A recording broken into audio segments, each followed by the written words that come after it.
Hello, मी पंजाब डग बोलतो. मी गेलोय केरळमध्ये, आता कोचीमध्ये. हो सर.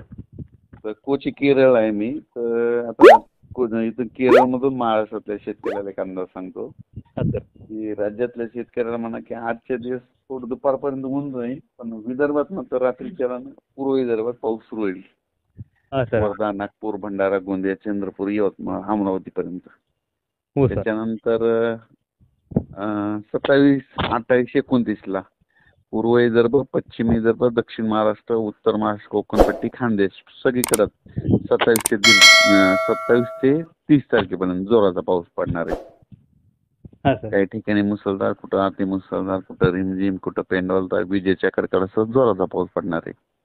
हो सर. पण आजच बऱ्याच ठिकाणी म्हणजे यवतमाळ, अमरावती, चंद्रपूर, गडचिरोली, नागपूर, इकडे नांदेड जिल्हा, पुसद, वाशी, आजच रात्रीच्या बऱ्याच ठिकाणी पाऊस राहील.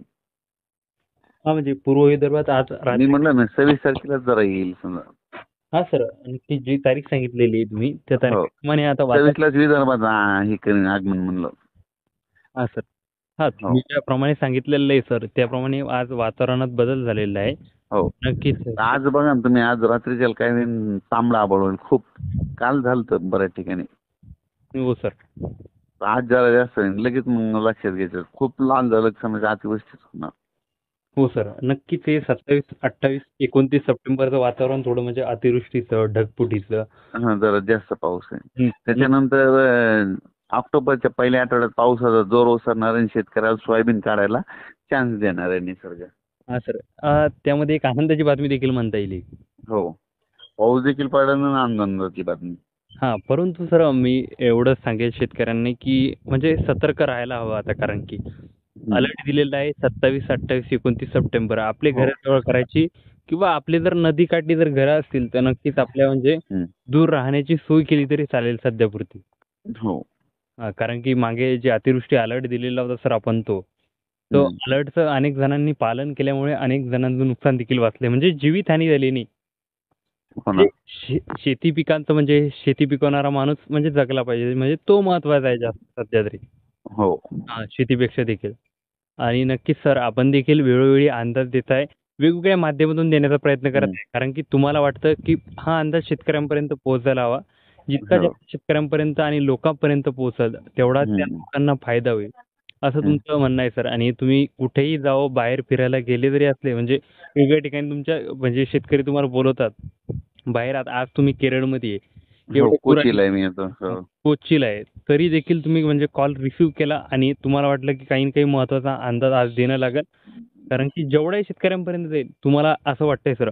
नक्कीच. आणि आज देखील शेतकऱ्यांना जर काही कामे करायची असेल तर खतगीत टाकायचं असेल तर टाकू शकता. संध्याकाळी हो. म्हणजे राज्यात ठिकठिकाणी पावसाला सुरुवात होईल सर. नक्कीच सर, शेतकऱ्यांना काय संदेश द्याल आपल्या या सर्व अंदाजातून? आज 25 तारीख आहे ना. हां सर, 25 सप्टेंबर आहे. आज फक्त अमरावती, नागपूर, भंडारा इकडं परभणी त्या परिसरामध्ये आज चांगलं रात्रीच्या आभाळ बिळ दिसतील समजा. मग उद्याच्याला आणखीन वाढतील. मग मग 27 पासून जरा जास्त राहील. 27, 28, 29 हां, 27, 28, 29. सुरुवात फक्त आजपासून म्हणजे काय होईल, विदर्भातून थोडी सुरुवात होईल आज. हां, म्हणजे 30 सप्टेंबरला हा जोर कमी कमी होत जाईल. म्हणजे 30 सप्टेंबरपासून 1 ऑक्टोबरला हा पूर्णपणे उघडेल. हॅलो. हा, शेतकऱ्याला म्हणा की आणखीन आज दुपारपर्यंत चांगलं ऊन पडणार आहे. आता पडला असा ऊन एखाद्या दिवसात. हां सर, नक्कीच सर. हां सर. 2 दिवसात चांगलं ऊन पडेल आणि रात्री त्याला पाऊस येईल. हां सर, पण बरोबर. आजचे आणखी सर्वदूरचा पाऊस मग 27, 28, 29च्या दरम्यान मग ते येणार. तर 2 दिवस आधी सध्या विदर्भातच पाऊस सुरुवात होईल थोडी थोडी. हो सर, म्हणजे आज पूर्व विदर्भात म्हणजे शक्यता आहे आज जास्त. आज यवतमाळ, वाशिम, हिंगोली, परभणी, नांदेड आणि पूर्व विदर्भ असं त्या पट्ट्यात. हां, म्हणजे हळूहळू पट्टा सुरुवात होत जाईल. उद्या आज सुरुवात तिकडे होईल, मग उद्या त्याला ते पुन्हा आणखीन पुढं हो सर. मग परवातीला मग जास्त 27ला मग सगळीकडे. हां सर, बरोबर.